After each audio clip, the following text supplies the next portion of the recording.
خیر خواہی یہ کیا چیز ہے اور اس کو اپنے اندر اپنانا چاہیے. یہ ایک صفات میں سے بہت اچھی صفت ہے. چنانچہ نبی کریم صلی اللہ علیہ وسلم نے تمام صحابہ کو خیر خواہی کا جذبہ سکھایا. حضور اکرم صلی اللہ علیہ وسلم کی پیاری حدیث بھی ہے.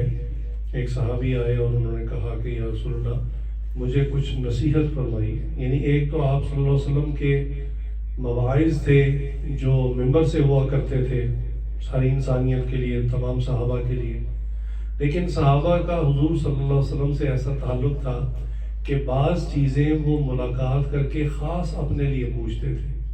تو حضور صلی اللہ علیہ وسلم نے ان کو اتنے مختصر الفاظ میں نصیحت فرمائی، الدین نصیحہ، کہ دین جو ہے یہ خیر خواہی کا نام ہے. یعنی تم ہر ایک کے ساتھ خیر خواہی کیا کرو. اب یہ وہی خیر خواہی ہے یا وہ خیر ہے جس کا ذکر اس آیت کے اندر بھی ہے. چنانچہ نبی کریم صلی اللہ علیہ وسلم کی بہت ساری حدیث میں اس کا ذکر ہے. ایک حدیث میں فرمایا خیر الناس من ینفع الناس، انسانوں میں سب سے بہترین انسان وہ ہے جو دوسروں کے لیے فائدہ مند ہے، خیر والا ہے، نفع بخش ہے. اس لیے ہمیں جو ہے اس جذبے کو سیکھنا چاہیے، اور یہ ایک جذبہ ہے. اس جذبے کے تحت عمل آپ کچھ بھی کریں، جیسا کہ میں نے شروع میں کہا کہ ہو سکتا ہے اس عمل کو قرآن میں نہ لکھا ہو، صراحت سے حدیث میں نہ لکھا ہو، لیکن یہ جذبہ پیچھے ہوگا تو اس پر آپ کو اجر ملے گا.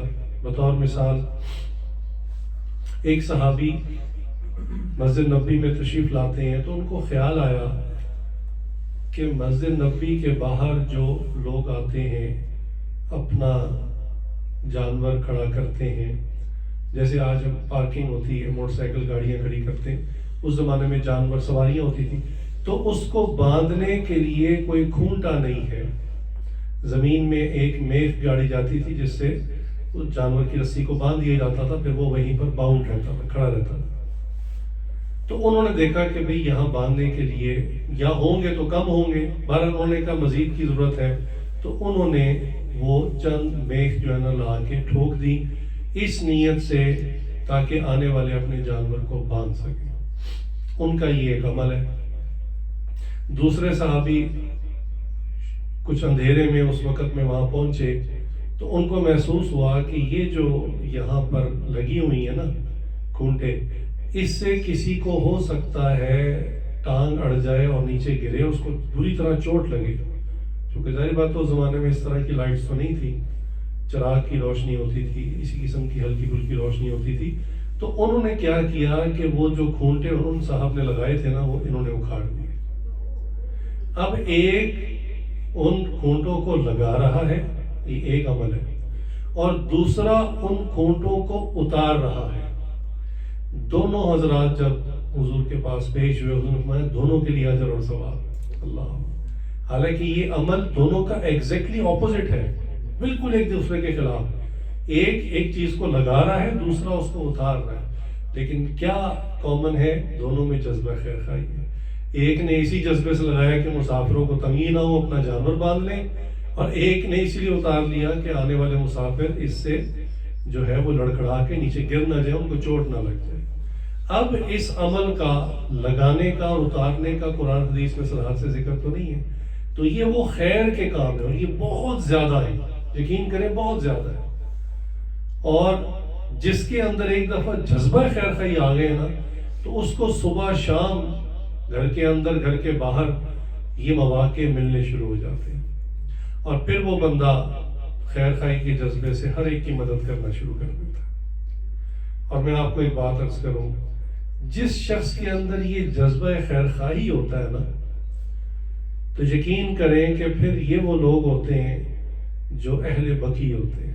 اللہ، یعنی وہ لوگ جو بالآخر بقی پہنچتے ہیں. اور اس عاجز نے بھی زندگی میں کچھ ایسے لوگوں کو دیکھا کہ جن میں یہ جذبہ بہت زیادہ تھا اور بالآخر وہ بقی میں جا کے دفن ہوئے. یہ نماز، روزہ، قرآن اور حج عمرہ عبادت تو معروفات ہیں، ہر نیک آدمی سمجھتا ہے مجھے نہیں کرنا چاہیے، لیکن یہ جو جذبہ خیر خواہی ہے نا، جس کے اندر یہ ہوتا ہے تو اس کو صبح شام چھوٹی بڑی نیکیوں کا موقع ملتا ہے، اور میں نے کہا جس کا صراحت سے ذکر قرآن میں نہیں ہوتا. تو یہ جذبہ اپنے اندر پیدا کرنے کی ضرورت ہے. چنانچہ ہمارے حضرت نے ایک واقعہ سنایا کہ ایک پرانے وقتوں کی بات ہے، ایک آدمی کو زرعی زمین کی ضرورت تھی کھیتی باڑی کے لیے. اس نے کسی دوسرے شخص سے زمین خریدی، سودا مکمل ہو گیا، زمین کی پیمائش اور حدود طے ہوئی، رقم ٹرانسفر ہو گئی.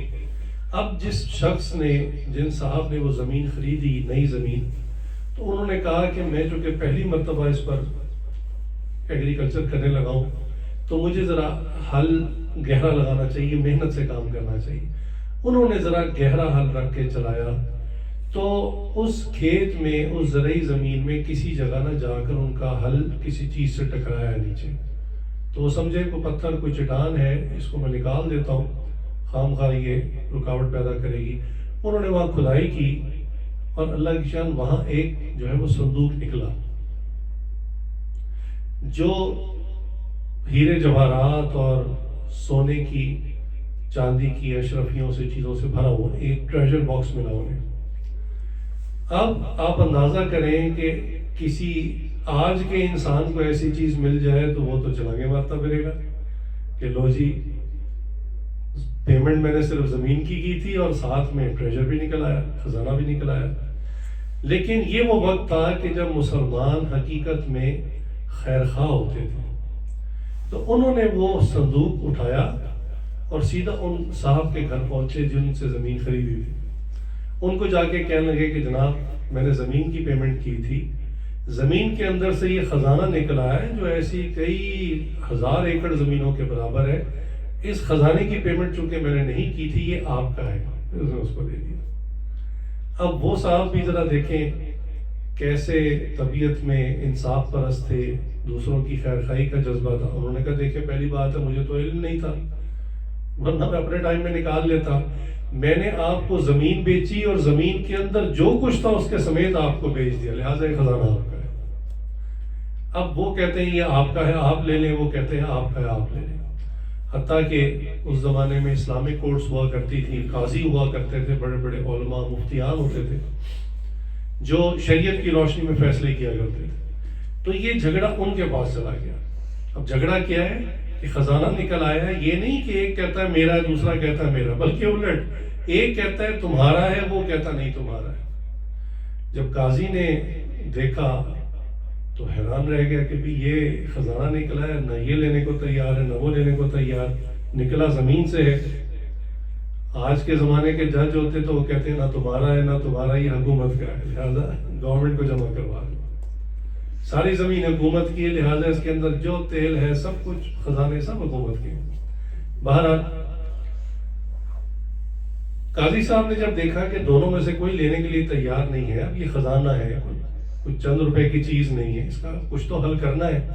انہوں نے دونوں سے ذرا تفصیلی انٹرویو کیا کہ آپ گھر بار میں کتنے افراد ہیں، اور جیسے ہوتا ہے احوال لیتا ہے بندہ، تو احوال لینے سے ان کو پتہ چلا کہ ایک کے گھر میں نوجوان لڑکا موجود ہے، دوسرے کے گھر میں جوان بیٹی موجود ہے.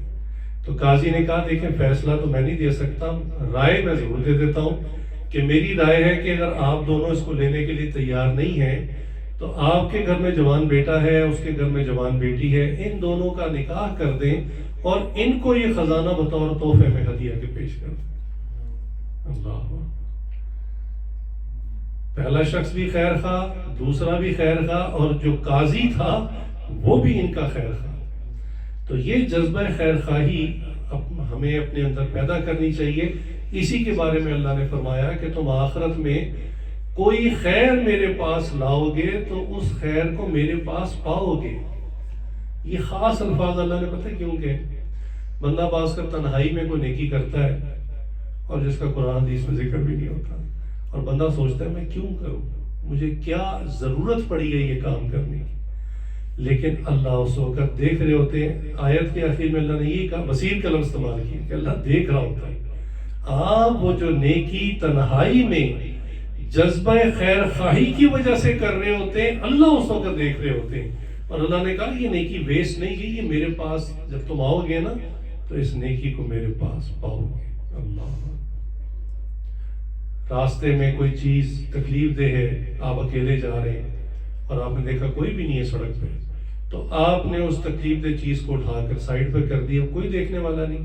اب آپ کے دل میں خیال ہے یار اس کام کے حکومت نے مجھے پیسے دینے, نہیں بالکل نہیں دینے. اچھا اس پر کوئی واہ واہ ہونی ہے تو وہ تو اس لیے نہیں ہو سکتی کہ بندہ ہی کوئی نہیں ہے وہاں پہ. اچھا میں نے یہ جو مشقت کی, گاڑی اسپیشل روکی اور اتر کے میں نے چند اینٹیں تھیں, کوئی ٹرالی والا گزر رہا تھا اس سے گر گئی, تو میں جو اٹھا کے سائڈ پر کر رہا ہوں مجھے اس کا ریوارڈ کیا ملے گا؟ تو اللہ نے اس کا جواب آیت کریمہ میں دیا ہوا کہ تم کوئی خیر میرے پاس لاؤ گے اس کو میرے پاس پاؤ گے, اور اللہ ہر چیز کو دیکھنے والا ہے. سبحان اللہ. ہمارے حضرت نے ایک اور عجیب واقعہ بتایا. فرمانے لگے کہ ایک شخص اپنے گھر کے راستے میں, ایک چھوٹا سا بازار تھا, مارکیٹ تھی, تو وہاں سے جب گزرتا تو ایک بوڑھی عورت تھی جو فروٹ کی ریڑھی لگاتی تھی. گھر میں کوئی مرد یقیناً نہیں ہوگا تو مجبور ہو کر بوڑھی عورت وہ فروٹ بیچتی تھی. یہ شخص اس سے فروٹ لیتا اور فروٹ تلوانے کے بعد, تھیلے میں ڈلوانے کے بعد, پیمنٹ کرنے کے بعد یہ ایک عجیب حرکت کرتا کہ یہ اس میں سے ایک پھل نکالتا, مثلا کنو خریدے تو ایک کنو نکالتا اور اس کو چھیلتا, اور ایک اس کی جو ہے نا وہ پہاڑی کھاتا اور کہتا اوف یہ تو انتہائی کھٹی ہے, رکھ لو میں نہیں لیتا. وہ جو ایک کھول چکا ہوتا نا اس کو چھوڑ دیتا اور شاپ پر لے کے چلا جاتا, اور یہ ہر دفعہ ایسے ہی کرتا. تو ایک کئی مرتبہ اس شخص کی بیوی بھی اس کے ساتھ ہوتی اور وہ بھی دیکھتی کہ یہ لیتا بھی اسی سے, بڑھیا سے, اور ہر دفعہ ایسی حرکت بھی کرتا ہے. کبھی سیب خریدتا تو سیب نکالتا, ایک بائٹ لیتا اور کہتا اوہ یہ تو سیب کا ذائقہ ٹھیک نہیں ہے, اس سیب کو چھوڑ دیتا اور آگے چلا جاتا ہے. تو اس کی بیوی نے کہا کہ بھئی ہر مرتبہ ایسا ہی ہوتا ہے کہ آپ کو اس کا پھل پسند نہیں آتا, پھر بھی آپ لیتے اسی عورت سے ہی ہیں. تو اس شخص نے کہا کہ بات یہ ہے کہ انتہائی غریب عورت ہے, یہ اس کے گھر میں نہ کوئی مرد نہیں ہے, اس لیے مجبور ہو کر باہر نکلی ہے, اور یہ اتنی غریب ہے کہ یہ پھل بیچتی ہے, پھل کھا نہیں سکتی. تو میں ہر مرتبہ بہانے سے ایک پھل جو میرے شاپر کا ہوتا ہے میں نکالتا ہوں, اس کو چھیل دیتا ہوں, اب چھلا ہوا بکے گا نہیں تو لہٰذا یہ اس بہانے کھا لیں گے. تو میں اس لیے جو ہے نا اس کو کھلانے کی نیت سے ایک ہر مرتبہ کوئی نہ کوئی پھل, کوئی دانہ چھوڑ آتا ہوں, لہٰذا وہ اس کو کھا لے. اللہ کی شان, کیسا جذبہ خیر خواہی ہے. ادھر اس بڑھیا کے ساتھ یہ معاملہ ہوا کہ اس کے پڑوسی دکاندار نے کہا کہ اماں یہ عجیب آدمی ہے, سودا بھی ہر مرتبہ آپ سے لیتا ہے اور ہر مرتبہ ایسی ہی عجیب حرکت کر کے چلا جاتا ہے کہ کہتا ہے پھل ٹھیک نہیں اور ایک دانہ چھوڑ کے چلا جاتا ہے. تو اس بوڑھی عورت نے کہا کہ بیٹا یہ بڑا نیک آدمی ہے, درد دل والا آدمی ہے, یہ مجھے کھلانے کی نیت سے ایک دانہ ہمیشہ چھوڑ جاتا ہے تاکہ میں کھا لوں, اور میں بھی ہمیشہ تولتے ہوئے اس کے شاپر میں ایک دانہ اضافی ڈال دیا کرتا ہوں. جذبہ خیر خواہی, یہ دنیا خوبصورت بنے گی اس جذبے کی وجہ سے. جہاں پر نفرتیں ہوں, کھینچا تانی ہو, بس میں لے لوں, میری ہی ذات ہو, مجھے سب کچھ مل جائے, تو وہاں پر تو پھر یعنی جنگ کا ماحول ہوتا ہے, پھر تو وہ جہنم بن جاتا ہے گھر, ایک ہنستا مسکراتا گھر جہاں ہر قسم کی سہولیات موجود ہے. لیکن جہاں اپنی ذات کا مفاد ہی غالب ہو جائے اور دوسرے کے بارے میں کوئی جذبات خیر خواہی کے نہ ہو, تو وہاں تو ریسورسز بہت وافر بھی ہوں تو کھینچا تانی کی وجہ سے سب کچھ برباد ہو جاتا ہے. اس لیے آج کے مسلمان کو اس جذبے کو اپنے اندر پیدا کرنا چاہیے. یہ دیکھیے جذبہ کتنا قیمتی ہے کہ قرآن عظیم الشان, اللہ کی وہ کتاب جو اس آخری امت پر آئی اور قیامت تک قرآن کریم باقی رہے گا, ہم اس کو بغیر وضو کے ہاتھ نہیں لگا سکتے, ہم اس کو چومتے ہیں, سینے سے لگاتے ہیں, سر پر رکھتے ہیں. اتنا قیمتی قرآن اس کے اندر جو صورتیں ہیں اس میں ایک صورت ہے جس کا نام ہے چونٹی، سورۃ النمل، چونٹی کے نام پر صورت۔ حیرانگی ہوتی ہے کہ یا اللہ، یہ اتنی عظیم الشان کتاب، ہدایت کی کتاب، خود قرآن نے کہا ہے کہ ہدایت کی کتاب ہے، ظلمت کے اندھیروں سے نکال کر روشنی میں لانے والی کتاب، تو یا اللہ اتنی عظیم صورتیں، ایک صورت کا نام آپ نے چونٹی کے نام پہ کیوں رکھ دیا؟ تو جب آپ اس صورت کا مطالعہ کرتے ہیں تو آپ کو پتہ چلتا ہے کہ اندر کیا بات تھی جس کی وجہ سے اللہ نے چونٹی جیسی ادنا سی مخلوق کو اتنا بڑا اعزاز دیا۔ حضرت سلیمان علیہ السلام کو اللہ تعالیٰ نے نبوت بھی دی اور ساتھ بادشاہت بھی دی۔ اللہ کے 1,24,000 کے قریب پیغمبر دنیا میں آئے، لیکن سب کا یہ حال نہیں تھا، اور اکثر کا بلکہ زیادہ تر کا حال جو ہے وہ فقیرانہ تھا، تاکہ ان کی امت کے جو غرباء فقراء ہیں وہ بھی وقت کے نبی سے مثال پکڑیں اور دین پر عمل کریں۔ ورنہ تو بڑا آسان ہوتا ہے کہنا کہ جی ہاں نبی عمل کر سکتے تھے، چونکہ بادشاہ بھی تو تھے، ان کے پاس تو بڑے خزانے تھے، وہ روزہ بھی رکھ سکتے تھے، نماز بھی پڑھ سکتے تھے، زکوٰۃ بھی دے، ہمارے پاس کیا ہے؟ تو لوگ عذر نکال لیتے ہیں۔ لیکن اللہ تعالیٰ نے اپنی شان بھی دکھانی ہوتی ہے کہ ایسا نہیں ہے کہ جس کے پاس بھی نبوت ہو اسی پر فخر و فاقہ ہو، یہ تو میری چاہت ہے، میری حکمت ہے۔ سلمان علیہ السلام کو ایسی زبردست بادشاہت دی کہ یہ نبی بھی تھے اور بادشاہ صرف انسانوں پہ نہیں، اللہ کی شان، جنات ان کے تابع، ہوائیں ان کے تابع، چرند پرند درند ان کے تابع۔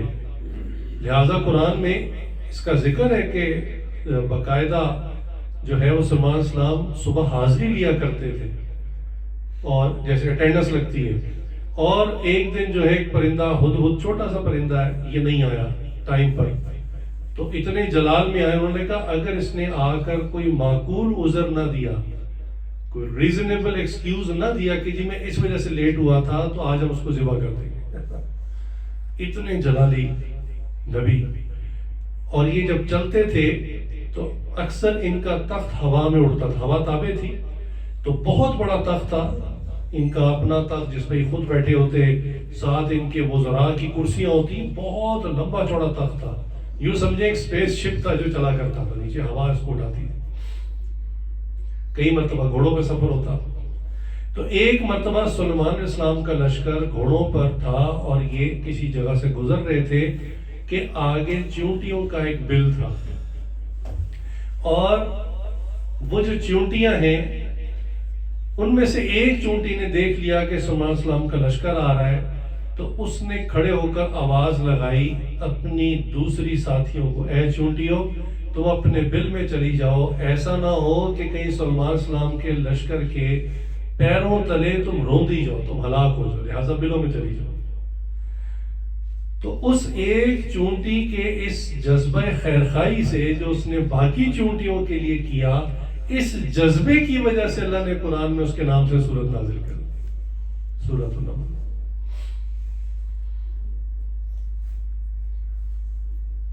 آج سائنس نے اتنی صدیاں گزرنے کے بعد یہ بات معلوم کی، ایکسپیریمنٹس کے بعد، کہ یہ چونٹیاں آپس میں کمیونیکیٹ کرتی ہیں، ان کی ایک لینگویج ہے، اور باقاعدہ ایک دوسرے سے بات کرتی ہیں۔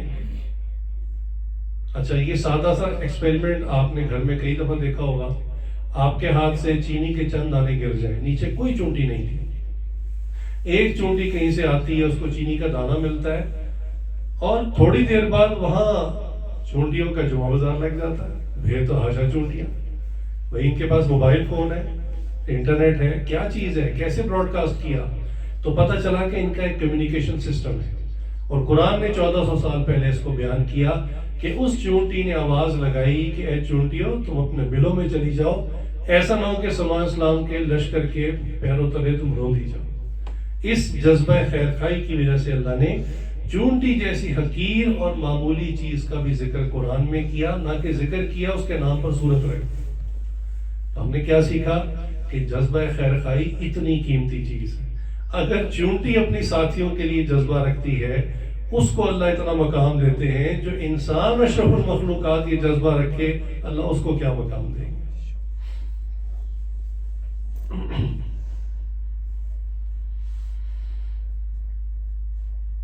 نبی پاک صلی اللہ علیہ وسلم نے اللہ کے حکم سے اہل مکہ جو صحابہ تھے ان کو ہجرت کا حکم دیا کہ مدینہ منورہ کی طرف ہجرت کر جائیں.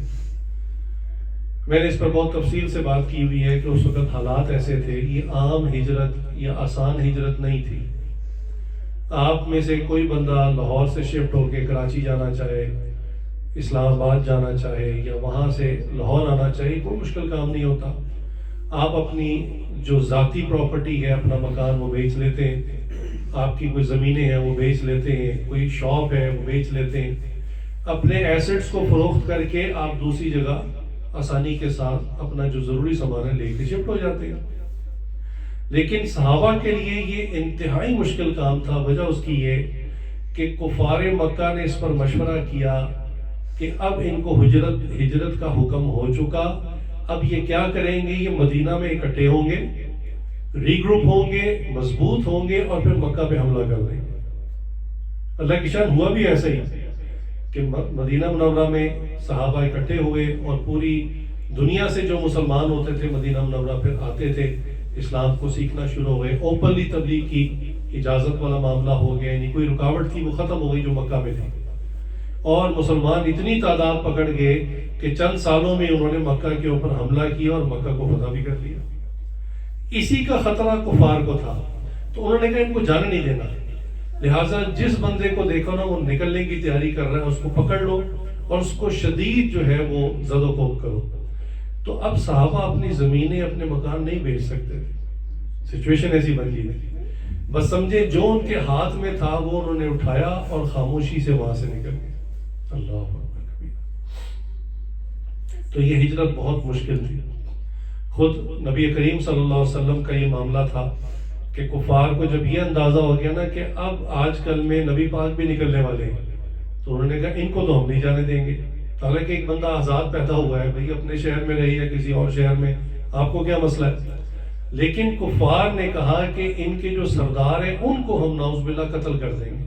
لہٰذا انہوں نے ہجرت کے جس دن اگلے دن ہجرت کرنی تھی حضور نے, اس رات کو انہوں نے گھر کا گھیراؤ کر دیا, چاروں طرف سے گھر کو گھیر لیا. چھوٹے چھوٹے مکان ہوتے تھے اور چاروں طرف سے گھر کو گھیر لیا, اور جو ہے وہ تلواروں والے اور تیروں والے, نیزوں والے بالکل ریڈی کھڑے. عربوں کی ایک یعنی کفار میں بھی یہ صفت تھی کہ وہ رات کے اندھیرے میں سوئے ہوئے بندے پہ حملہ نہیں کرتے تھے. وہ کہتے تھے روشنی ہونے دیں, اور چونکہ ہم اتنے قبیلوں والوں کا ہر ایک کا نمائندہ موجود ہے, جب ہم سب مل کر حملہ کریں گے اور نعوذ باللہ حضور کو قتل کریں گے تو حضور کا جو قبیلہ ہے قریش, یہ ہم سے اکیلا بدلہ نہیں لے سکے گا, اتنے سارے قبائل سے لڑ نہیں سکے گا, لہٰذا یہ معاملہ یہیں دب جائے گا. تو ہم اندھیرے میں نہیں دن میں حملہ کریں گے. جب سورج نکلے گا یا تو حضور باہر آئیں گے فجر کی نماز کے لیے, اس وقت اٹیک کریں گے, اگر وہ باہر نہ آئے تو دن کی روشنی میں ہم داخل ہو جائیں گے. اندر نبی پاک صلی اللہ علیہ وسلم کو اللہ نے ان کا سارا پلان بتا دیا. حضور صلی اللہ علیہ وسلم نے اپنے بستر میں علی تعالیٰ کو کہا کہ آپ یہاں لیٹ جائیں اور دیکھو یہ میرے پاس امانتیں پڑی ہیں, یہ فلاں فلاں شخص کی امانت ہے. پتہ ہے وہ امانتیں کس کی تھی؟ وہ امانتیں کفار کی تھی. بھائی مسلمان تو آلریڈی ہجرت کر چکے تھے اکثریت, اور باقی ہجرت کر رہے تھے, تو وہ امانتیں کفار کی تھیں. ذرا حضور صلی اللہ علیہ وسلم کی پیاری محبوب شخصیت کا اندازہ تو کریں کہ لوگ ان سے دشمنی کر رہے ہیں اس بات پر کہ یہ ہمارے بتوں کو نہیں مانتے, لیکن دیانتدار اتنے ہیں, یہ کفار بھی مانتے ہیں کہ اپنا خزانے, اپنی امانتیں ان کے پاس رکھوا کے جا رہے ہیں. اور حضور صلی اللہ علیہ وسلم نے علی تعالیٰ کو ساری امانتوں کی بتایا کہ یہ فلاں کی ہے, فلاں کی ہے, اور کہا کہ امانتیں ان کو دینے کے بعد صبح آپ بھی ہجرت کر کے میرے پاس آ جائیں. حضور صلی اللہ علیہ وسلم نے تھوڑی سی مٹی اٹھائی اور جو ہے وہ آیات پڑھی اور دم کر کے ایسے مٹی کو چھوڑا, تو اللہ کی شان وہ سارے جو پہرا دے رہے تھے ان کی آنکھوں کے سامنے سے حضور صلی اللہ علیہ وسلم نکل کے چلے گئے, ان کو پتہ ہی نہ چلا. آج یعنی دنیا کی مختلف جو سائنس لیبز ہیں ان میں کام ہو رہا ہے اس پہ کیموفلاج کے اوپر یا اسٹیلتھ ٹیکنالوجی کے اوپر کہ بھئی کوئی ایسی یونیفارم ہو کہ ہمارا فوجی پہن لے اور وہ دوسرے فوجیوں کے آگے سے گزر جائے نظر نہ آئے. تو دیکھیں نبی پاک صلی اللہ علیہ وسلم نے وَجَعَلْنَا مِن بَيْنِ أَيْدِيهِمْ سَدًّا وَمِن خَلْفِهِمْ سَدًّا فَأَغْشَيْنَاهُمْ فَهُمْ لَا يُبْصِرُونَ. یہ آیات پڑھی اور وہ تھوڑی سی مٹی چھوڑی تو حضور ان کے سامنے سے نکل کے آرام سے چلے گئے. تو اللہ تعالیٰ نے بہت سارے موقعوں پر حضور صلی اللہ علیہ وسلم کے معجزات کو ظاہر کیا.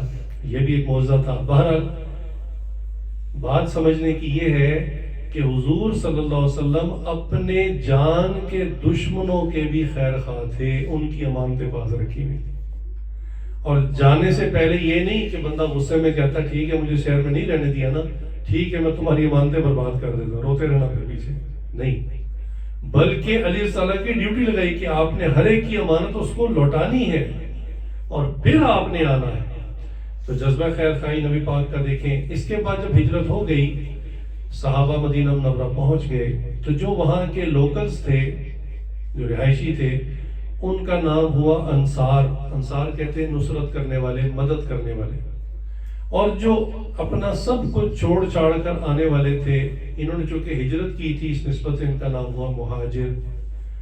اب انصار وہاں رہنے والے, مہاجر آنے والے. مہاجر میں نے آپ بتایا اس حالت میں تھے کہ بس جو ان کے ہاتھ میں تھا, جو پہنا ہوا تھا, وہی ان کا سامان تھا. کچھ وہاں سے زیادہ وہ اٹھا کے لا نہیں سکے, اور وجہ میں نے آپ کو بتا دی. تو حضور صلی اللہ علیہ وسلم نے اب یہ اتنا بڑا کرائسس کہ بھی ایک شہر کی ایک بڑی آبادی دوسرے شہر میں آ جائے تو اس کو کیسے ہینڈل کیا جائے. دیکھیں یہ آفات دنیا میں آتی رہتی ہیں. کبھی کسی علاقے میں زلزلہ آ جاتا ہے, لوگوں کے مکان تباہ ہو جاتے ہیں, تو وہ اس کے قریب کی کسی بستی میں چلے جاتے ہیں.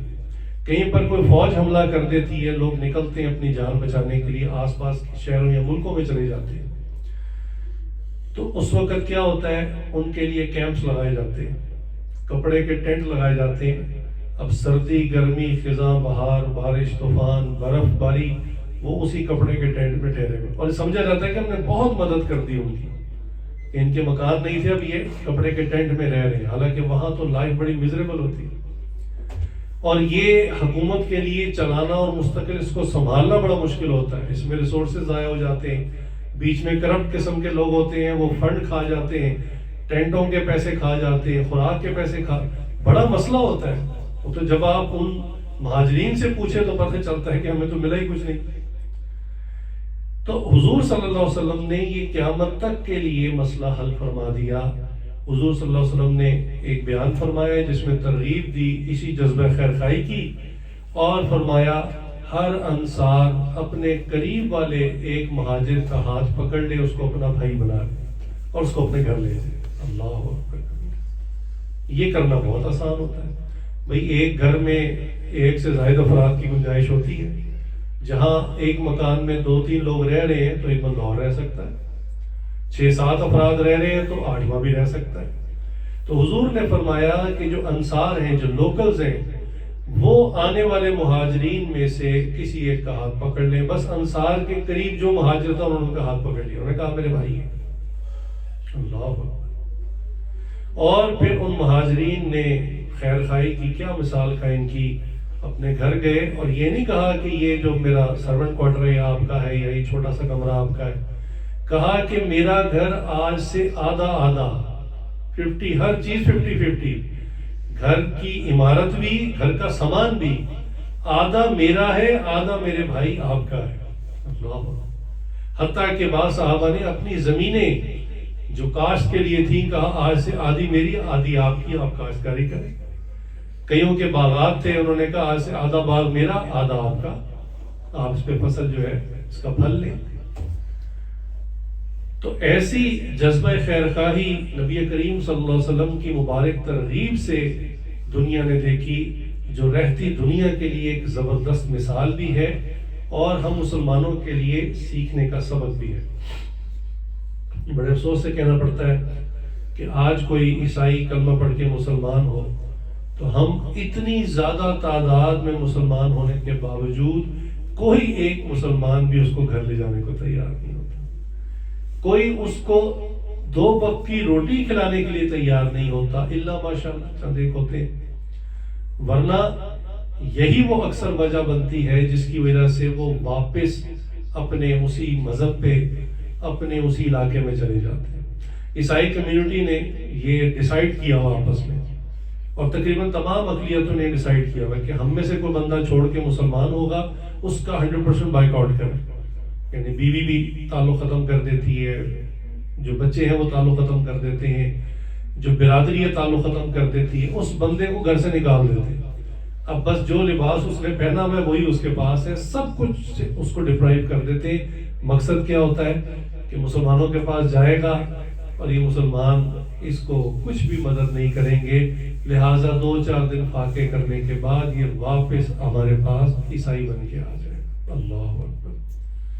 کہاں حضور نے یعنی مہاجرین کو انصار کا بھائی بنایا، اور انہوں نے اپنی ہر چیز عادی کر کے اپنے بھائی کے نام کر دی اور مستقل اس کے نام کر دیا، یعنی کہ عارضی طور پر۔ اور کہاں آج ہم اپنے اس طرح کے بھائیوں کو 2 وقت کی روٹی اور چھت نہیں پرووائڈ کر سکتے، تو یہ فقدان ہے ہمارے اندر۔ اس جذبہ خیر خواہی کو اپنے اندر پیدا کرنا چاہیے۔ نبی پاک صلی اللہ علیہ وسلم کے صحابہ چونکہ حضور کے ڈائریکٹ شاگرد تھے، براہ راست ان کی تربیت پائی، ان سے اصلاح کروائی، ان سے اس قسم کی بہت قیمتی صفات کو سیکھا۔ چنانچہ صحابہ کے اندر یہ صرف بہت زیادہ تھی، جذبہ خیر خواہی، اور صرف منہ زبانی نہیں، وہ اس پر اپنا مال بھی لگاتے تھے۔ اور میں نے آپ کو تھوڑے دیر پہلے بتایا قرآن کی آیت جو پڑھی کہ اللہ فرماتے ہیں کہ تم نماز کو قائم کرو اور زکوٰۃ دو اور خیر کے کام کرو، اور جو کچھ بھی خیر تم بھیجو گے میرے پاس اس کو میرے پاس پاؤ گے، چونکہ میں ہر چیز کو دیکھنے والا ہوں۔ حضرت عثمان غنی رضی اللہ عنہ کے عجیب واقعات ہیں۔ دنیا میں ہم نے مالدار تو بہت دیکھے، لیکن دل کے مالدار یا دل کے بادشاہ کم دیکھے۔ عموماً میں 100% نہیں کہہ رہا، عموماً جو زیادہ مالدار ہوتا ہے وہ دل کا انتہائی کنجوس ہوتا ہے، اور وہ یہی سمجھتا ہے کہ میں مالدار ہوا بھی ایسے ہی ہوں کہ میں نے ایک ایک پائی بچائی ہے، ایک ایک پینی میں نے سیو کی ہے، اس لیے آج میں اتنا امیر ہوں۔ حالانکہ ہمارے حضرت ایک بڑی پیاری بات فرماتے تھے کہ آپ مالدار بنے، مال کے چوکیدار نہ بنے۔ فرماتے ایک ہوتا ہے مالدار، ایک ہوتا ہے مال کا چوکیدار۔ مالدار تو وہ اس کے پاس جتنا بھی مال ہو، چاہے تھوڑا ہی ہو، وہ اپنی ذات پہ بھی ضرورت کے مطابق خرچ کرتا ہے، اپنے اہل و عیال پہ کرتا ہے، کوئی اس سے بھی زیادہ غریب آدمی آ جائے اس پہ بھی خرچ ہے۔ یہ تو ہے مالدار کہ مال اس کے پاس فلو میں ہے، آتا ہے اور یہ خرچ کرتا ہے۔ اور میں ایک مال کا چوکیدار ہے، یہ ایک ایک روپیہ اکٹھا کر کے جوڑتا رہتا ہے، جمع کرتا رہتا ہے، نہ اپنے گھر والوں پہ خرچ کرتا ہے، نہ اپنی ذات پہ ضرورت کے وقت خرچ کرتا ہے۔ جب یہ مر جاتا ہے تو چونکہ چوکیدار تھا، چوکیدار مر گیا، تو بعد والے پھر اس کے مال سے فائدہ اٹھاتے ہیں۔ تو بات ہے مالدار بنے، مال کے چوکیدار نہ بنے۔ تو مال کو اللہ کے لیے خرچ کرنا یہ جذبہ بڑا قیمتی ہے۔ مال تو کئی لوگوں کے پاس آتا ہے۔ حضرت عثمان غنی رضی اللہ عنہ جو ہیں، ان کو یہ غنی کا لقب انہوں نے خود اپنے نام کے ساتھ نہیں لگایا تھا، یہ لوگوں نے ان کو دیا چونکہ ان کے اندر مال سے استغنا بہت تھا اور خرچ بہت کرتے تھے۔ چنانچہ ان کے واقعات تو بہت مشہور ہیں۔ ایک واقعہ کے قریب ایک بستی تھی، وہاں یہودی کا کنواں تھا اور وہ اس کا مستقل بزنس تھا، اور وہ کیا کرتا تھا، وہ پانی بیچتا تھا، جو بھی کوئی ڈبہ ڈول کے حساب سے اس کو سیل کرتا تھا۔ اب لوگ مجبور تھے، اس علاقے کے غریب تھے، کوئی اور سورس ان کے پاس پانی کا تھا نہیں، اور پانی ایسی چیز ہے کہ انسان بہرحال چاہیے ہوتا ہے، تو وہ پانی کو باقاعدہ بیچتا تھا اور لوگ مجبوراً خریدتے تھے۔ آج بھی آپ دیکھ لیں دنیا کی بڑی بڑی ملٹی نیشنل یہودیوں کی کمپنیاں پانی بیچتی ہیں، تو یہ ان کا بزنس ماڈل یہ ہوتا ہے۔ یہ کوئی بہت یونیک چیز نہیں بناتے، بلکہ ہر گھر کی عام آدمی کی جو ضرورت ہے نا، یہودی اس میں پیسہ ڈالتا ہے کہ یہ ہر آدمی خریدے گا، اور اس میں اپنی منوپلی قائم کرتے ہیں۔ بہرحال یہ مضمون نہیں ہے آج، لیکن اس وقت بھی یہودی نے یہی کام کیا۔ حضرت عثمان علیہ السلام کو پتہ چلا تو اس سے ملاقات کے لیے گئے، اور اس کو کہا بھی تم نے جو یہ کنواں ہے یہ بیچنا ہے، کتنے کا بیچتے ہو؟ انہوں نے کہا میرا چلتا بزنس ہے، میں کیوں بیچوں گا، میں تو ساری زندگی بیٹھ کے کھاؤں گا، میں کیوں بیچوں اس کو؟ تو انہوں نے نا اس کو بہت بھاری رقم آفر کی، وہ نہ مانا۔ عثمان صاحب نے کہا اچھا چلو ایسا کرو آدھا کنواں بیچ دو۔ انہوں نے کہا آدھا کیسے بیچوں؟ انہوں نے کہا ایسا کرو قیمت تم پوری لے لو، اور ایک دن تم بزنس کرنا، ایک دن میں بزنس کروں گا، دونوں بزنس میں مل کے کمائیں گے۔ اس نے کہا یہ ٹھیک ہے۔ اس کو سمجھ ہی نہ آیا کہ عثمان رضی اللہ تعالیٰ اس کے ساتھ کیا کرنے والے، لہٰذا اس نے قیمت پوری لے لی اور کہا کہ ٹھیک ہے ایک دن میری باری ایک دن آپ کی باری، معاہدہ سائن ہو گیا۔ اب اس کے بعد یہودی کی باری تھی تو اس نے اس دن پانی بیچا۔ اگلے دن جب عثمان رضی اللہ کی باری، انہوں نے اعلان کروا دیا آج میری باری ہے، میری طرف سے پانی مفت ہے، جس نے جتنا پانی لے کے جانا لے جائے۔ اللہ اکبر۔ اب جب لوگوں کو پتہ چلا آج کے دن مفت ہے اور اگلے کل پھر یہودی کی باری ہوگی، تو لوگوں نے جناب برتن خوب بھرنے شروع کر دیے، اگلے دن کے لیے بھی برتن بھر لیے۔ اب جب اگلے دن یہودی کی باری آئی تو سارا دن فارغ، کوئی بھی خریدنے کے لیے نہیں آیا پانی۔ اس سے اگلے دن عثمان صلی اللہ کی پھر باری، پھر پانی مفت، لوگوں نے اس طرح ہی گزارا کرنا شروع کر دیا۔ چند دن میں یہودی کو سمجھ میں آ گئی کہ میرے ساتھ کیا ہوا، لہٰذا اس نے عثمان صلی اللہ کو میسج کیا کہ جی آپ ایسا کریں باقی رقم بھی دے کر یہ پورا پرچیز کر لیں۔ تو عثمان صلی اللہ نے باقی رقم بھی دے کے پورا کنواں خرید لیا۔ تو اس طرح کے خیر خائی کے معاملات، اور رقم کیوں خرچتے تھے اتنی زیادہ؟ کہتے تھے یہ میری خیر ہے جو اللہ کے پاس محفوظ ہے، جب میں جاؤں گا تو یہ مجھے ملے گی، اور اللہ میرے اس عمل کو دیکھ رہے ہیں۔ تو یہ جذبہ خیر خائی آج ہمارے اندر کم پایا جاتا ہے۔ حضرت اقدس ثانوی رحمۃ اللہ علیہ ہمارے زمانے کے بزرگ گزرے، ابھی چند سال پہلے ان کی وفات ہوئی۔ تو ان کا ایک عجیب واقعہ کہ ان کو اپنے محلے میں ایک مکان بڑا پسند آیا۔ انہوں نے ارادہ کیا کہ میں یہ مکان خرید لیتا ہوں۔ مکان بہت اچھا بنا ہوا تھا، لیکن انہوں نے نا درمیان میں ایک شخص کو نا طے کیا کہ نمائندے کے طور پہ کہ بھی تم جاؤ، میرا نہ بتانا، چونکہ میرا لوگ ذرا ریگارڈ کرتے ہیں، علاقے میں ایک اثر و رسوخ ہے، تو ایسا نہ ہو کہ مجھ سے متاثر ہو کہ میرے نام کی وجہ سے مجھے دے دے اور سستا نہ دے دے۔ تم ایسا کرو میرا نام نہ بتانا، بس جا کے کہو کہ کوئی شخص آپ کا مکان خریدنا چاہتا ہے، کتنے پیسے لوگے۔ اب یہ جو درمیان میں نمائندہ تھا نا، یہ اس بندے کے پاس گیا، مالک کے پاس، اور کہنے لگا کہ بھئی ایک کسٹمر ہے وہ آپ کا مکان خریدنا چاہتا ہے، آپ بیچنا چاہتے ہیں، آپ پرائس بتائیں۔ تو اس نے کہا بھئی میں نے تو بڑی محنت سے بنایا اور بڑی مشقت سے مکان بنتے ہیں، تو میں بیچنا تو نہیں چاہتا، لیکن چلو ایسا کرتا ہوں میں حضرت تھانوی سے مشورہ کرتا ہوں۔ اب وہ بندہ مطمئن ہو گیا کہ لو جی مسئلہ ہی حل ہو گیا، حضرت تھانوی نے ہی تو خریدنے کے لیے بھیجا ہے اور یہ انہی کے پاس جا رہا ہے مشورہ کرنے، تو مسئلہ تو ختم ہو گیا۔ اب یہ بندہ حضرت تھانوی کے پاس آیا اور اس نے آ کے کہا کہ حضرت میں نے آپ سے ایک مشورہ لینا ہے۔ کہا کیا؟ کہنے لگے مجھے میرے مکان کی کچھ آفر لگ رہی ہے، میں نے سوچا آپ سے پوچھوں کہ مکان بیچوں کہ نہیں۔ انہوں نے کہا بھائی کیوں مکان بیچنا ہے، اتنا اچھا مکان بنا ہوا، ایسا بنا ہوا مکان کو بیچتا ہے، اور عمریں لگ جاتی ہے مکان بنانے میں، مکان کو آسانی سے بنتے ہیں۔ اس کو اتنے مکان کے، اس کے مکان کے اتنے فضائل سنائے، اس نے کہا اچھا ٹھیک ہو گیا میں نہیں بیچتا۔ انہوں نے کہا بالکل درست۔ جب وہ واپس گیا تو وہ درمیان کے نمائندے نے پوچھا آپ کی ملاقات ہوئی حضرت تھانوی سے؟ انہوں نے کیا کہا؟ انہوں نے کہا ہاں میری ملاقات۔ انہوں نے کہا بالکل نہ بیچنا۔ اب یہ بندہ بڑا حیران ہوا کہ حضرت نے تو مجھے بھیجا تھا اور وہ بندہ گیا بھی حضرت سے مشورہ کرنے، تو اب تو مسئلہ حل ہو گیا تھا، اب یہ کیا حضرت نے اس کو خود ہی مشورہ دے دیا کہ نہ بیچنا۔ تو یہ بندہ حضرت کے پاس آیا، اس نے کہا حضرت عجیب معاملہ کرتے ہیں، مجھے آپ نے بھیجا اس کو کہ مکان بیچے، اور جب وہ آپ ہی کے پاس آیا آپ نے اس کو مشورہ دے دیا کہ نہ بیچو۔ تو کہا کہ بھائی بات یہ ہے، اس نے آتے ہی مجھ سے کہا کہ حضرت میں نے آپ سے ایک مشورہ لینا ہے، اور مشورہ یاد رکھو امانت ہوا کرتا ہے۔ تو امانت یہ تھی کہ میں اس کو صحیح بات کہوں، تو صحیح بات تو یہ ہے کہ ایسا مکان اگر میرے پاس ہو تو میں تو کبھی نہ بیچوں۔ تو میں نے یہی مشورہ اس کو بھی دیا۔ یہ ہوتا ہے جذبہ خیر خائی، اپنے مفادات کو بھی بندہ چھوڑ دیتا ہے صرف دوسرے کی خیر خائی کی وجہ سے۔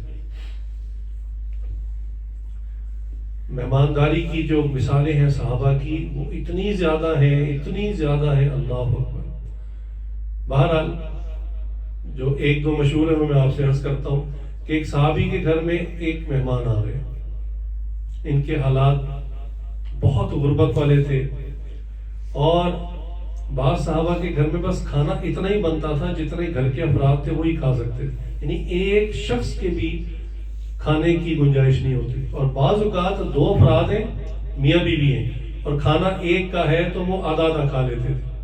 یہ اتنے ہی غریب صحابی تھے. تو ان کے گھر مہمان آ گئے. اچھا ہمارے تو ماشاءاللہ کچن میں بہت کچھ ہوتا ہے، اسٹور میں بڑا کچھ ہوتا ہے، فریج میں بڑا کچھ ہوتا ہے، جیب میں پیسے ہوتے ہیں، اکاؤنٹ میں پیسے ہوتے ہیں، پھر بھی مہمان کو دیکھ کے نا ہمارے ماتھے پہ بل آ جاتے ہیں. تو ان کا ذرا معاملہ دیکھیں. انہوں نے بڑی خوش دلی سے ان کو ویلکم کیا، گھر میں بلایا. اب بیوی سے جا کے مشورہ کرنے لگے کہ کیا کریں، گھر میں کھانا تو بس ایک ہی فرد کا ہے، یعنی ہم دونوں کا بھی آدھا آدھا ہے، اور اب مہمان آ چکے ہیں، تو یعنی ایک شخص مہمان آ گیا، کیا کریں. تو دونوں نے مشورہ یہ کیا. صحابی نے کہا ایسا کرو تم کھانا رکھ دینا جب کھانے لگے، اور جیسے ہی یعنی ہم شروع کرنے لگے تو تم چراغ کو درست کرنے کے بہانے نا ایک دم بجھا دینا. وہ اس کی وہ لو ہوتی تھی نا، نیچے ہو جاتی تھی، لائٹ کم ہو جاتی تھی، تو تم ایسے مطلب دکھانا کہ تم ٹھیک کر رہی تھی کہ وہ بجھ گیا. اب کچھ دیر اندھیرا ہو جائے گا تو وہ سب کھا جائے گا اور میں کھانے کی ایکٹنگ کرتا رہوں گا کہ جیسے میں بھی کھا رہا ہوں، اور اس طرح وہ مہمان سارا کھانا کھا جائے گا. تو یہ معاملہ ٹھیک. اور ایسا ہی ہوا کہ وہ کھانا رکھا. اب دونوں آمنے سامنے بیٹھ کے کھانے کے لیے، اور بیوی جو ہے نا وہ دیا ٹھیک کرنے کے بہانے آئی اور دیا بجھا دیا. اندھیرا ہو گیا تو مہمان تو کھاتا رہا اور وہ سامنے بیٹھ کے منہ چلاتے رہے، جیسے آوازیں نکالتے رہے، کھانا کھا رہے. حالانکہ سارا کا سارا کھانا انہوں نے اپنے مہمان کو کھلا دیا. اللہ اکبر. ایک تو یہ کہ آپ کے پاس بہت کچھ ہو پھر آپ دوسرے کے ساتھ خیر خواہی کریں. ایک یہ کہ آپ کے پاس وہی ایک چیز ہے اور پھر آپ دوسرے کو پرائورٹی دیں. یہ بہت بڑی بات ہے. اس بارے میں حدیث بھی ہے کہ 1 درہم 1,00,000 درہم سے آگے بڑھ جاتا ہے. اور اس کی تفصیل حضور نے یہ دی کہ ایک شخص کے پاس 2 درہم تھے، اس نے 1 درہم اپنے استعمال کے رکھا، 1 اللہ کی راہ میں صدقہ کر دیا. اور فرمایا ایک شخص کے خزانے تھے، اپنے خزانوں میں سے ایک کونے میں جاتا ہے اور وہاں سے 1,00,000 درہم اٹھا کے لاتا ہے اور خرچ کر دیتا ہے. فرمایا اب اللہ کی بارگاہ میں جس نے 1 درہم دیا نا، اس کا 1 درہم اس کے 1,00,000 درہم سے آگے بڑھ چکا ہے. ریشو دیکھیں نا کہ اس نے 100%، 2 درہم تھے اس میں سے 50% دے دیا اور 50 اپنے پاس رکھا. اور اس کے پاس تو خزانے تھے، اس کے ایک کونے میں سے تھوڑا سا حصہ تھال بتا 1,00,000 درہم، تو وہ اس نے خرچ کیا، لیکن اپنے مال میں سے سمجھے وہ 99.9% اپنے پاس رکھا اور 0.01% اللہ کی راہ میں دیا. تو اللہ کے نزدیک وہ بہتر ہے جس نے 50% خرچ کیا. اسی طرح ایک صحابہ کا عجیب معاملہ حکایت ہے صحابہ کے اندر. یہ حیات الصحابہ کے اندر یہ واقعہ لکھا ہے حضرت نے کتاب میں، شیخ زکریا رحمۃ اللہ نے، کہ صحابہ کے گھر تو ایسی غربت اکثر رہتی تھی، بالخصوص ابتدائی اسلام میں. تو ایک صحابی کے گھر میں نا بکرے کی سری آئی. عرب کے اندر نا یہ بکرے کا جو سر ہے نا یہ سب سے فیوریٹ پارٹ ہوتا ہے. ہر علاقے کے لوگ مختلف حصے پسند کرتے ہیں. کوئی دستی پسند کرتا ہے، نبی پاک صلی اللہ علیہ وسلم کو دستی پسند تھی. کچھ لوگ اور پارٹس پسند کرتے ہیں.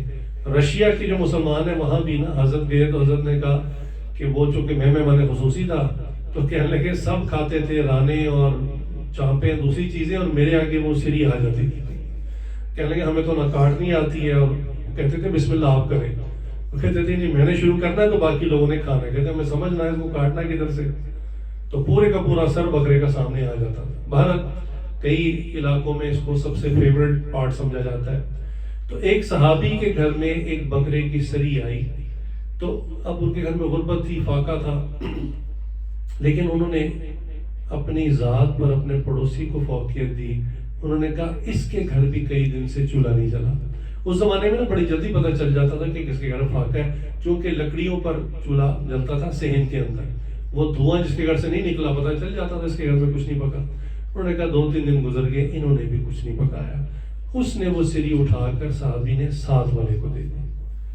ساتھ والے کو ملی تو اس نے کہا کہ میرے جو ساتھ والا ہے اس کے گھر سے بھی دعا نہیں اٹھا، اس کو بھی فاقہ ہوئے، کافی دن ہو گئے. اس نے وہ سری ان کو دے دی. اللہ کی شان، وہ بکری کی سری چلتے چلتے 7 گھروں کے بعد دوبارہ پہلے گھر میں آ گئی. ان کو تو نہیں پتا تھا انہوں نے دی تھی. جب ان کے گھر میں آئی تو تحقیق ہوئی کہ پتہ چلا سب ایک دوسرے کو ہدیہ کرتے رہے اور واپس پہلے گھر میں آ گئے. اللہ, جیسے میں نے عرض کیا کہ آپ کے پاس بہت وافر مال ہو, پھر آپ کسی کے ساتھ کوئی خیر کا معاملہ کریں تو وہ اتنی ویلیو نہیں رکھتا جتنا کہ آپ کے پاس خود نہ ہو اور آپ دوسرے کو دیں تو ویلیو رکھتا ہے.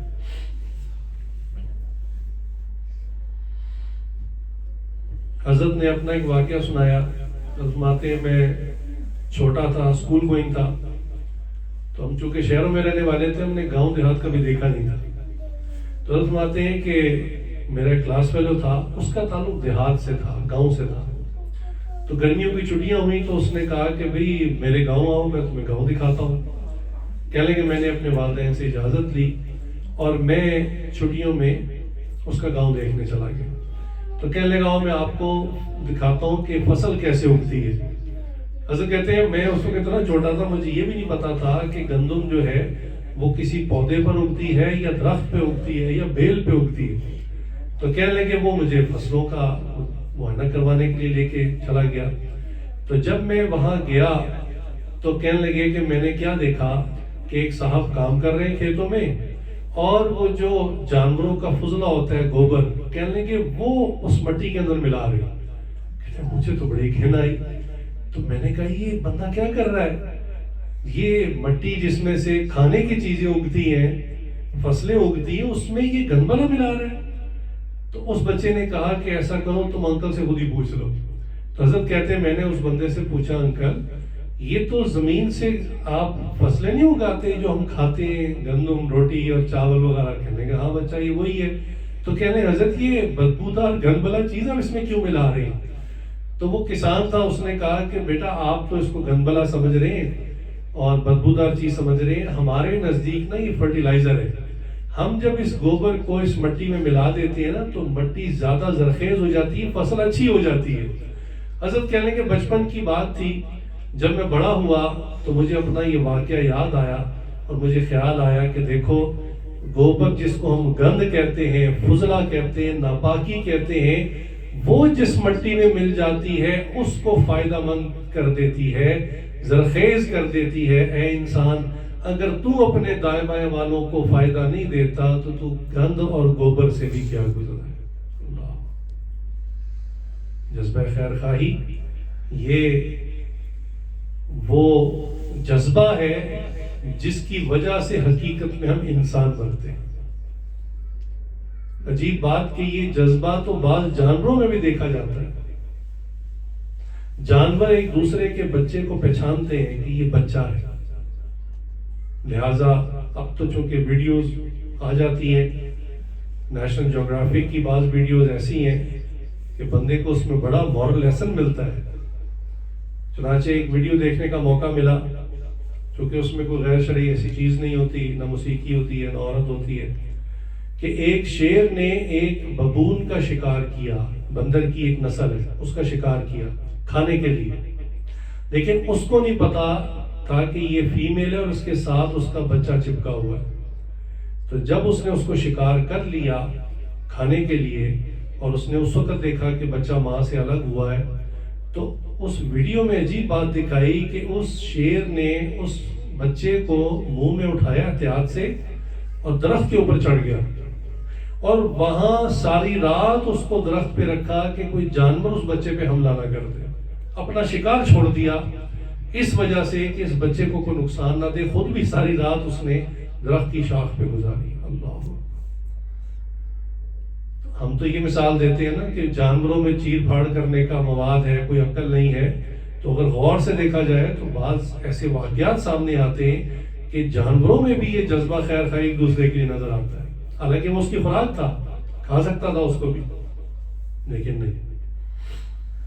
تو ہمیں جو چیز حقیقت میں انسان بناتی ہے وہ تو یہ جذبہ ہی ہے ایک دوسرے کے لیے. اب ایک گھر کے اندر اگر ہم دیکھیں کہ ایک کا نام ہے ساس, ایک کا نام ہے بہو, اب دونوں انسان ہیں, لیکن اگر جذبہ خیر خواہی نہیں, ایک دوسرے کو دشمن سمجھ لیا تو سمجھ لیں گھر میں انڈیا پاکستان کی جنگ شروع ہو گئی. اب جناب اس نے مجھے یہ جملہ کہا, میں نے جواب میں یہ جملہ کہنا ہے, اس نے میرا یہ نقصان کیا, میں نے اس کا وہ نقصان, یعنی برابری کی جنگ شروع ہو جاتی ہے. حالانکہ ہونا کیا چاہیے تھا, اسلام میں نکاح کا تو کانسیپٹ یہ ہے کہ یہ دو انسان نہیں مل رہے بلکہ دو خاندان مل رہے ہیں، اور یہ اسلام کی سب سے خوبصورت چیز ہے۔ کفار کے یہاں تو بالکل اب نکاح وغیرہ اور چرچ میں جانا سسٹم تقریباً ختم ہو گیا۔ اب تو وہاں ایسا ہی ہے کہ وقتی لذت اور فائدے کے لیے ایک مرد اور عورت کچھ عرصہ ساتھ رہ لیتے ہیں، پہلا جب جھگڑا ہوتا ہے تو مرد بیگ اٹھاتا ہے ایک طرف، عورت بیگ اٹھاتی ہے دوسری طرف، کوئی ان کو روکنے والی چیز نہیں ہوتی۔ اپنے مفاد کے لیے اکٹھے تھے، جب جھگڑا ہوا تو انہوں نے کہا بس پھر تم اپنے گھر میں اپنے گھر۔ اسلام نے جو نکاح کا کانسیپٹ دیا، اس میں ایک وعدہ ہے جو اللہ کے نام پر گواہوں کے سامنے ہوا، بندے کو اس کا لحاظ ہوتا ہے کہ میں نے لڑکی والوں کی پوری برادری کے سامنے اس کو اپنی بیوی کے طور پہ قبول کیا، بندہ اس کا پاس کرتا ہے۔ اسی طرح وہ عورت بھی اس کا پاس کرتی ہے۔ اس کا نتیجہ کیا ہوتا ہے کہ عورت کے ایک ماں باپ تھے، اب اس کے دو ماں باپ ہو جاتے ہیں، ساس اور سسر۔ اسی طرح لڑکے کا بھی ایک ماں باپ تھے جو اصل تھے، اور رشتے کی وجہ سے اس کو بھی ایک اور ماں باپ مل گئے، بلکہ بعض کا دیکھا کہ لڑکا یتیم ہوتا ہے، نہ باپ ہوتا ہے نہ ماں، تو وہ تو آنسوں سے روتا اس دن کہ اللہ نے مجھے آج ایک اور ماں باپ عطا کر دیا۔ جس کے اندر یہ محبت کا جذبہ ہو، جوڑ کی خواہش ہو، تو وہ تو رشتہ کر کے خوش ہوتے ہیں کہ ہمیں ایک نیا خاندان، ہمیں نئے چچا مل گئے، نئے تایابو مل گئے، نئے ماموں مل گئے، تو یہ تو خاندان بن رہا ہے۔ لیکن اگر جذبہ خیر خواہی نہ ہو تو پھر وہی دشمنیاں اور جنگیں اور نفس اور انا کی جنگ ہوتی ہے ساری، کہ بس میں صحیح ہوں اور دوسرا غلط ہے۔ اس کو ثابت کرنے میں ساری زندگی لگ جاتی ہے۔ اس لیے ہمیں اپنے اندر جذبہ خیر خواہی پیدا کرنا چاہیے۔ اور سب سے زیادہ خیر کیا ہے؟ اللہ نے قرآن میں فرمایا کہ سب سے بہترین بات کس کی ہو سکتی ہے؟ وہ جو اللہ کے لیے لوگوں کو بلائے اور دین کی دعوت دے۔ دیکھیں، اگر میں نے اب تک جو ساری بات کی اس کا خلاصہ بھی یہی ہے کہ اگر ایک شخص بھوکا ہے، آپ کھانا کھلاتے ہیں، بہت اجر کی بات ہے، یقین جانیں۔ ابھی میں نے آپ کو آیت پڑھ کے سنائی کہ اللہ کہہ رہے ہیں کہ یہ وہ خیر ہے جو آپ نے کی اور آپ میرے پاس کو پائیں گے۔ ایک شخص بے لباس ہے یا سردیوں کا موسم ہے، اس کے پاس گرم چیز نہیں ہے، آپ نے اس کو سویٹر، جیکٹ، چادر، کوئی چیز دے دی، تو یہ بڑی خیر کی بات ہے۔ لیکن آپ نے ایک وقت اس کو لباس پہنایا، ساری زندگی تو آپ اس کے ساتھ نہیں رہتے، ساری زندگی اس کو کپڑا تو نہیں پہناتے، بھوکے کو ساری زندگی تو آپ کھانا نہیں کھلاتے، یا کسی بے گھر کو آپ کوئی بڑا عالیشان گھر تو بنا کے نہیں دے سکتے۔ یہ چھوٹی چھوٹی نیکیاں ہیں، خیر خواہی ہیں جو آپ کر سکتے ہیں۔ اصل خیر خواہی کیا ہے کسی کے ساتھ؟ کہ اگر وہ بندہ بے دین ہے، اللہ اور نبی سے دور ہے، تو اس کے ساتھ پیار محبت سے ایسی بات کی جائے کہ وہ اللہ نبی کا پیارا بن جائے اور ہمیشہ کی جنت میں چلا جائے۔ اب وہاں ہر روز اس کو کپڑے نئے ملیں گے، ہر روز نئے کھانے ملیں گے، بہترین محلات، مکانات ملیں گے، نہریں ملیں گی، آبشاریں ملیں گی، باغات ملیں گے۔ یہ ہے اصل خیر خواہی، کہ آپ کسی کے ساتھ ایسی خیر خواہی کریں کہ وہ گناہوں کی زندگی چھوڑ کر نیک بن جائے، کفر کی زندگی چھوڑ کر اسلام میں آ جائے۔ یہ ہے اصل خیر خواہی، یہ سب سے بڑی خیر خواہی ہے۔ چنانچہ نبی پاک صلی اللہ علیہ وسلم نے ایک موقع پہ علی رضی اللہ عنہ کو فرمایا تھا کہ تم کئی لوگوں کو قتل کرو، اس سے بہت بہتر ہے کہ تم ایک شخص کو مسلمان کر دو، یہ آپ کی آخرت کے لیے بہت بہتر ہے۔ اس لیے ہمیں یہ جو دعوت و تبلیغ ہے، دوسرے کے لیے خیر کی بات کرنا، اس کا جذبہ ہمیشہ غالب رہنا چاہیے۔ ہمارے یہ جو آج معاشرے میں ہم دیکھتے ہیں کہ فحاشی اور یعنی عام ہے، یہ بچے کہاں سے آئے ہیں؟ انگریزوں کے بچے تو نہیں، مسلمانوں کے ہی ہیں۔